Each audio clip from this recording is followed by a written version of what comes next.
Bueno, buenas tardes, mi nombre es Pedro Escobedo y esta es la evidencia virtual de la unidad 3 de la materia de cálculo vectorial. ¿De acuerdo? El primer tema es de funciones vectoriales de una variable real. A ver si se ve mejor ya con la pluma. Ok. Se llama función vectorial a cualquier función de la forma r de t es igual a f de t, g de t, que ese es en el plano, y r de t es igual a f de t, g de t y h de t en el espacio. Donde las funciones componentes f, g y h son funciones del parámetro t con valores reales. Se debe distinguir entre la función vectorial y las funciones de variables. Las funciones variables de f, g y h, que son sus componentes, y sus funciones de la variable real son t. Pero r de t es un vector, mientras que f de t, g de t y h de t son números para cada valor específicos de t. Cabe destacar que las funciones vectoriales juegan un doble papel en la representación de curvas. Pusimos un ejemplo. Tomando como parámetro t el tiempo, las podemos usar para describir el movimiento a lo largo de la curva, que fue lo que hice aquí.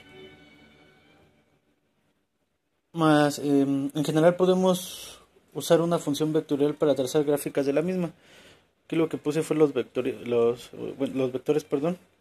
Este es r de t1, r de t2 y este es r de t3, los puntos. ¿De acuerdo? Bueno, estos serían los puntos correspondientes a esta función. Ahora, la graficación de curvas de función del parámetro t. Aquí está. Una función vectorial r es continua si el límite que va de t a de r de t es igual a r de a. Y si sus componentes o sus funciones componentes f, g y h son continuas en a. ¿De acuerdo? Aquí puse un ejemplo de una función que sé, ahí se ve mejor. En R3. Supongamos que f, g y h son funciones reales en un intervalo. Los tenemos. Entonces el conjunto C, que es de la función, de todos los puntos x, y y z en el espacio, entonces quedarían como x es igual a f de t, y es igual a g de t y z a h de t. Y t varía en todo el intervalo. Esto se le llama curva en el espacio. ¿De acuerdo? Que es todo esto. Y estas tres, bueno, como sabemos, son las ecuaciones paramétricas. Podemos considerar que esta función de t se traza al mover una partícula cuya posición en el tiempo t, que es lo que estábamos explicando, de que sería f de t, g de t y h de t. Ahora, si consideramos la función vectorial r de t, aquí le pusimos r de t, va a ser igual a f de t, g de t y h de t. Entonces r de t es el vector posición del punto P. Y el punto P, bueno, no es otro más que igual a f de t, de g de t y h de t sobre la curva de C, que supongamos que ese es el punto P. Así que cualquier función vectorial continua de R define una curva en el espacio de C, en este caso, que se forma por la punta del vector en movimiento de R de t. Al realizar la gráfica de la curva, por lo general se mide también en radianes, ese tipo de gráficas, ¿de acuerdo? Y por último, bueno, esto es un poquito más sencillo, son las derivación de funciones vectoriales y sus propiedades.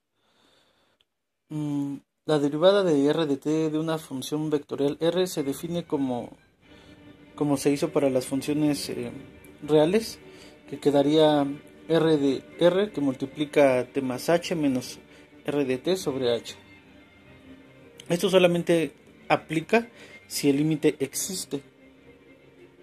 Ahora con esto el siguiente teorema ofrece un método conveniente para calcular la derivada de una función vectorial de R. Aquí está. Bueno, que sean funciones de R. Solo se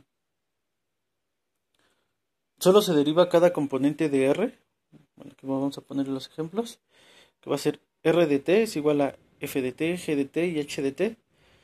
Que esto, bueno, es lo mismo que f de t de i más g de t de j más h de t de k. ¿De acuerdo? Y de ahí hacemos la derivada de r de t, que va a ser la derivada de cada una. Va a ser la derivada de f de t, la derivada de g de t, la derivada de h de t, ser igual a la derivada de f de t de i más la derivada de g de t de j más la derivada de h de t de k. Donde f, g y h son funciones diferenciables. A partir de esto pues, se pueden hacer las operaciones, pero todos tienen unas reglas sí son reglas de derivación.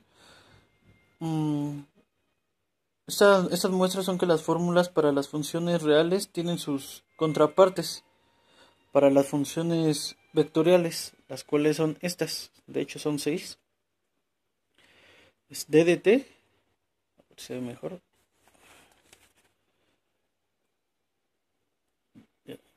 Ya se ve mejor. D de t, que es de u de t más b de t es igual a la derivada de cada una.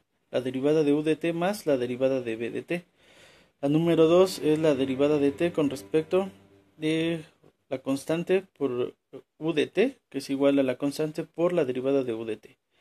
El tercero va a ser f de t por u de t. Esto va a ser la derivada del primero, que va a ser f de t por el segundo, que es u de t, más el primero, que va a ser f de t por la derivada del segundo, que es u de t.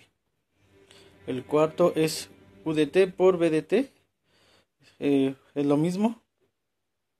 La derivada del primero por el segundo más la derivada del segundo por el primero. Aquí está. La número 5 es producto cruz. U de t por b de t. Esto va a ser la derivada del primero por el producto cruz del segundo más el primero por el producto cruz de la segunda. Y la última es u de f de t, que es la derivada de f de t por la derivada de u de f de t, que esto no es otra cosa que vimos en la unidad 2, que es la regla de la cadena. ¿De acuerdo? Muchas gracias y una excelente tarde. Hasta luego.